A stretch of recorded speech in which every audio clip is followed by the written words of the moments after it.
back to another 2 Cent Soapbox Reviews. I'm Kerry, and today we're going to talk about Coming to America. So, you know that the original Coming to America came out 1988, I believe. So it's 2021. It's been a long time since this movie has been out to get a sequel. So we start out with Prince Akeem and Zamunda, and we go through the meeting of his family. He's got 3 daughters. The oldest is Mika. We got some story that goes along with her. Is the reason why I give her name. He meets up with his father-in-law. He moved McDowell's to Africa in Zamunda. Louis Anderson's there, just like, really, you moved all the way to Zamunda? All right. So we get into where Prince Akeem is supposed to go meet with his dad, King Jaffe. And before he gets there, he's the Nextdoria, the people, the neighboring country is about to show up. So they tell him like, hey, they're about to show up. And a problem here is that it's a rival country, one. And they just open the door and it's just like, hey, y'all come right on in. Like nobody stops. Someone's just like, hey, y'all can't come up in here. You didn't, what's that about? Like, just come on in. Just come on in. And so they meet with Nextdoria and they come through like an Omega step crew, and they just marching up in there like they about to put on a step off. And this is where we meet General Izzy, played by Wesley Snipes. Wesley Snipes does a phenomenal job in this role. I really liked him in this movie. Big ups Wesley Snipes. But this is where we find out that Nextdoria, why they have their rivalry and their discord, is because in the original movie, Prince Akeem was supposed to marry Imani, who we left at the altar. That was Wesley Snipes' sister. General Izzy, that's his sister. And he's kind of just like, you left my sister at the altar 30 years ago.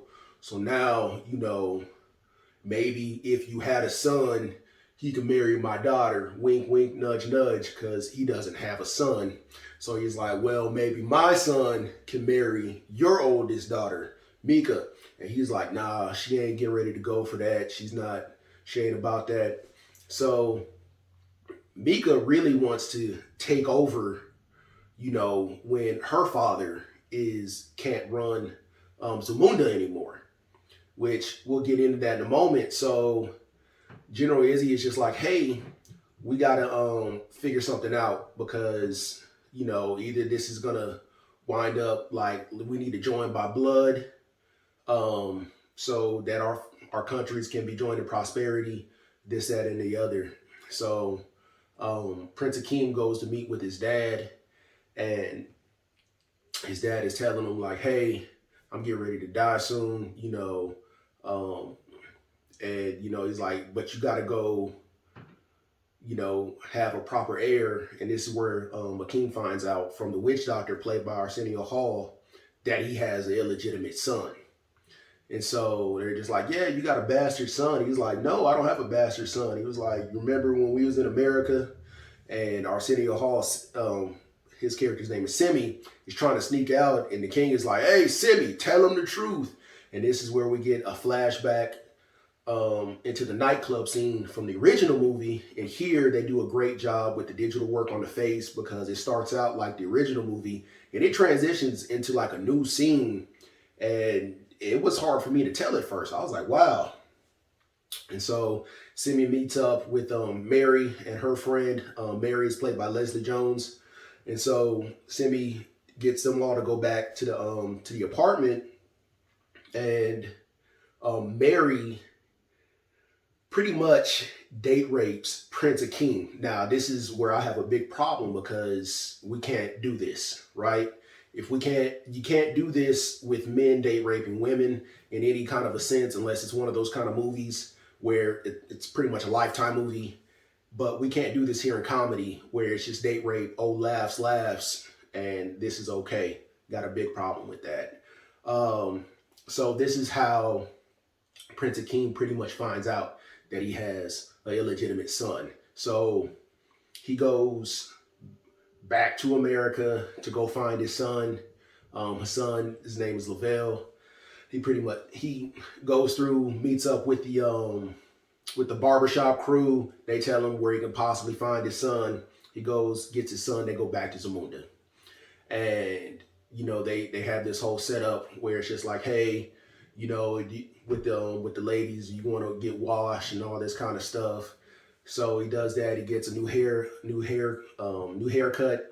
and the hairdresser. And this is where I see what they're doing with this, because the hairdresser and Lavelle are the only ones that really have any kind of dialogue. The hairdresser's name is Marimbe. So I'm just like, I see what you're doing here. And he finds out that they're getting ready to meet up with the Nextdorians. And Nextdoria comes through and they have this big song and dance number. And they're just like, oh, hey, this, that. And the Nextdorian princess and Lavelle meet. And they're just like, yeah, let's get them married. And Lavelle's like, yeah, this is what I want to do. And so they do that. And then the witch doctor's like, hey, you got to pass these 3 tests to prove that you can be a prince. And so they go through, and the test consists of bravery, critical thinking, and history. And so he's only in Africa with his mom. And so he's like, all right, well, I'm about to bring my uncle, because they trying to make these tests really hard. And he gets his uncle, who's played by Tracy Morgan, to help him out with the culture and the history. And then, he has a lot of discord with his younger sister, Mika, who was trying to prepare herself to take over for when King Akeem, goes to the wayside. So she's like, hey, it's pretty much like, hey, I don't like you. He's like, but, I get that. It's like, I didn't choose to, come here and, mess up everything for everybody else. My dad came and found me, and, I'm here now. So they kind of become cool, and she helps him out with one of his tests. And so they go through and they do all the tests, and of course he's going to pass. So now we get a party with Nextdoria, and Lavelle meets up with the princess again, so that they can just kind of just like, hey, let's do this. And he starts talking to her. He's like, hey, what are you into? And she's like, whatever you're into. What's your favorite movie? Whatever your favorite movie is. And he's kind of like, man, there's no substance to this girl. And he's been talking with the hairdresser, Marimbe. And she's, told him like, I want to be, a hairdresser, and I want to cut hair and all of this. And he's like, yo, you got, aspirations and things like that. They were the only ones that had like any dialogue. So you can kind of tell that, okay, they're setting this up like off the first movie. And so they're feeling each other, and going back to the party, he's like, man, this princess ain't got nothing. I'm gonna go find Marimbe, tell her I want to be with her. And she's like, no, we can't do this. He's like, no, we're gonna do this. My dad will understand. And King Akeem is talking with General Izzy, and Izzy's like, yo, I didn't think you had it in you to, pretty much stab your son in the back. And, Lavelle overhears it. It's like, oh man, they tripping. So he grabs Marimbe and they head back to America. And this is where you meet up with the old crooked preacher dude and things like that. They trying to get married over there. And Akeem, finds out that they went back to America, and he's like, oh man, I gotta go stop this. And while that's going on in America, you get the daughters in Africa, and they're just like, hey, Izzy's coming through. And Izzy comes through and is like, yo, where's the prince? So we can do this whole marriage thing. And they have a big old scuffle in America. King Akeem is talking with his son, Lavelle, and he's just like, well, Lavelle is like, hey, this is the woman that I love. Either you're going to respect that or not, this, that, and the other. And he's like, I can respect that. And then so they get everybody back to Africa to have this wedding, right? And this whole time I'm thinking like, okay, they get back and Izzy's like, yo, Akeem, all right, our two countries can prosper. And I'm like, wait a minute, how they gonna prosper when you just had beef? There is a part in the movie that seems like it got cut out, because Izzy's whole thing was that, we got to join our families so our two nations can be prosper. And then all of a sudden, trade routes have been opened up between the two countries, and everything's fine. I got a big issue there, and that's pretty much the movie right there. And it was just like, and it goes off. I gotta say that I like the credit bloopers a whole lot more than I enjoyed this actual movie. The movie was good though. Don't get me wrong, this movie was good and I enjoyed myself, but it was a lot of rehash from the first movie. So this movie wasn't necessary. And it's just like, hey, we're just gonna do this. To do this, we get some new jokes, a lot of the same with the old jokes, because they just going back through, pulling back up old stuff and just trying to mix it in with the new. And, you know, some unnecessariness that happens in this movie. And it's just like,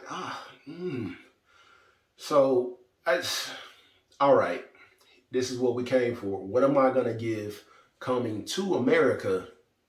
I'm going to give it 3 cents out of 5. I want to know what y'all thought. Did you think this movie needed to be made? Did you think this movie should have just been shelved? How'd you feel about the comedy? I enjoyed the comedy. It was funny. The acting was good. Wesley Snipes, my favorite part of the movie. Wesley Snipes, absolutely. It's a lot of stuff I left out, so you got to watch the movie to figure out all the little extra tidbits that go on in this movie. Yeah, they got some people that show up in this movie. Oh, and the outfits was done by the same person that did the outfits in Black Panther. So it felt the look of it was great. I felt like I was watching some people that could have definitely just really been in Africa. Y'all let me know what y'all think of the movie. Like I said, 3 cents out of 5. I'll get with y'all next time. This has been another 2 Cent Soapbox Reviews. We'll talk about it.